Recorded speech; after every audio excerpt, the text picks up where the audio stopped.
Bonjour les copains. Aujourd'hui, je vais vous raconter l'une des plus belles histoires d'amour de tous les temps.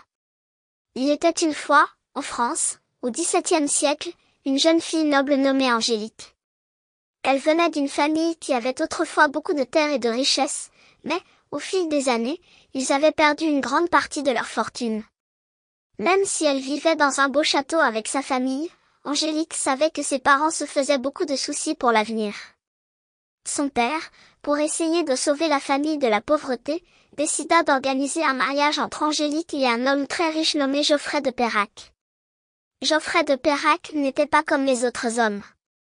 C'était un comte, très riche, connu pour sa grande intelligence et ses connaissances en sciences, mais il avait aussi une apparence un peu mystérieuse et différente. Il avait des cicatrices sur le visage et boitait légèrement lorsqu'il marchait, ce qui le rendait impressionnant pour les gens qui ne le connaissaient pas bien. Quand Angélique apprit qu'elle devait épouser cet homme qu'elle n'avait jamais rencontré, elle eut un peu peur et se demandait à quoi ressemblerait sa vie avec lui.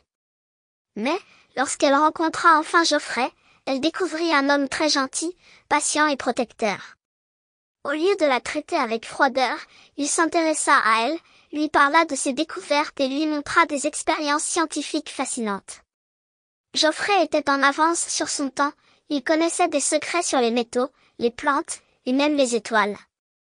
Peu à peu, Angélique se sentit en confiance avec lui et comprit qu'il était bien plus qu'un simple noble, il était aussi un savant passionné et un homme profondément bon. Ils tombèrent amoureux, et Angélique réalisa que, malgré son apparence, Geoffrey avait un cœur aussi grand que son esprit.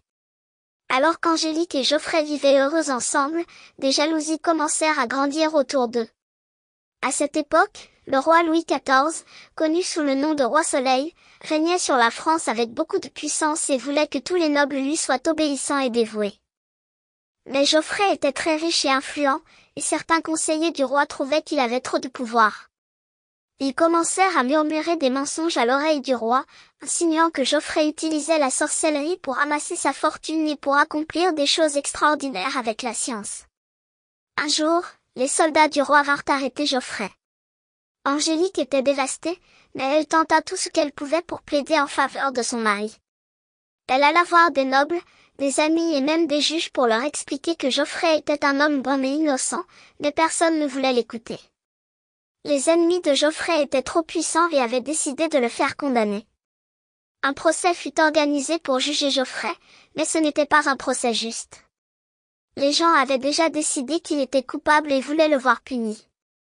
Lorsqu'il comparaissait devant le tribunal, Geoffrey resta digne et courageux, même s'il savait que son sort était scellé. Il regarda Angélique avec tendresse, lui faisant signe de rester forte et de ne pas perdre espoir, même s'il devait lui-même être séparé d'elle pour toujours.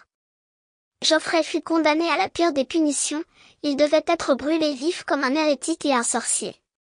Angélique, impuissante et désespérée, fut témoin de cette terrible scène, son cœur brisé par la perte de l'homme qu'elle aimait. Après cet événement tragique, Angélique se retrouva seule et sans protection. Les ennemis de Geoffrey la menaçaient elle aussi, car ils voulaient s'assurer qu'elle ne tenterait pas de venger son mari ou de révéler la vérité. Angélique n'eut pas d'autre choix que de fuir et de se cacher. Elle partit de son château et se retrouva dans les quartiers pauvres de Paris, loin de la vie noble et confortable qu'elle avait toujours connue. Dans ce monde inconnu, Angélique découvrit la vie des gens simples et comprit leurs difficultés. Elle apprit à se débrouiller, à trouver de la nourriture, et fit des rencontres surprenantes. Elle se lia d'amitié avec des personnes qui l'aidèrent à survivre et la protégèrent des dangers. Elle décida alors de se battre pour la vérité et pour l'honneur de Geoffrey, se promettant de ne jamais abandonner. Angélique savait que son chemin serait difficile, mais elle se sentait plus courageuse que jamais.